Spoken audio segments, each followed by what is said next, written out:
అందరికీ నమస్కారాలండి. నా పేరు వెంకట్. మాది కర్నూలు జిల్లా. మొన్న జరిగిన మెగా డిఎస్సిలో నేను స్కూల్ అసిస్టెంట్ సోషల్‌గా సెలెక్ట్ కావడం జరిగిందండి. అయితే ఈ మధ్య కాలంలో మెగా డిఎస్సి మీద, అప్పుడు జరిగిన సెలక్షన్ ప్రాసెస్ మీద సరిగ్గా అవగాహన లేకుండా కొంతమంది ఏవేవో అపోహలు సృష్టిస్తున్నారండి. అయితే మొన్న సెలెక్ట్ అయిన నాలాంటి వాళ్ళు ఎంతోమంది, అందరూ పేదవాళ్ళు, మధ్యతరగతి వర్గానికి చెందిన వాళ్ళే సెలెక్ట్ అయ్యారు మెగా డిఎస్సిలో. ఇప్పుడు మా అప్పుడు సెలెక్ట్ అయిన మాలాంటోళ్ళందరికీ 2019లో బార్డర్‌లో మిస్ అయిన వాళ్ళమండి జాబులు ఈ మధ్య కాలంలో వచ్చినవి. మెగా డిఎస్సి వల్ల ఆ మిస్ అయిన వాళ్ళలో ఎక్కువ మంది సెలెక్ట్ అయ్యాము.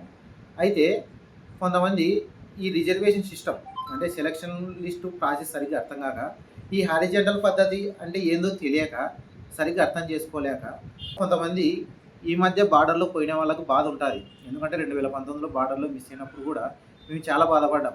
అరే! ఈసారి మళ్ళీ నోటిఫికేషన్‌లో వెళ్ళిపోదాము అని. అయితే ఆ నోటిఫికేషన్ కొద్దిగా లేట్ అయింది. బాగా స్ట్రగుల్స్ అనుభవించాం. మొత్తానికి జాబ్ వచ్చింది. అయితే ఇప్పుడు ఉండే అభ్యర్థులకి, బార్డర్‌లో మిస్ అయిన అభ్యర్థులందరికీ నెక్స్ట్ డీఎస్ ఉంది.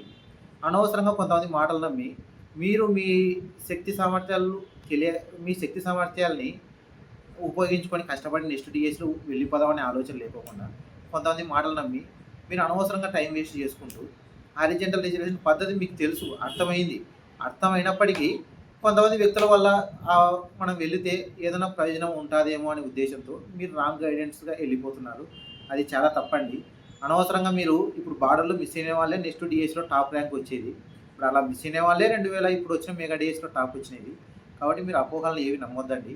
నమ్మి అనవసరంగా ఇంకో డీఎస్‌లో మీకు జాబ్ వచ్చే అవకాశాన్ని మిస్ చేసుకోవద్దండి.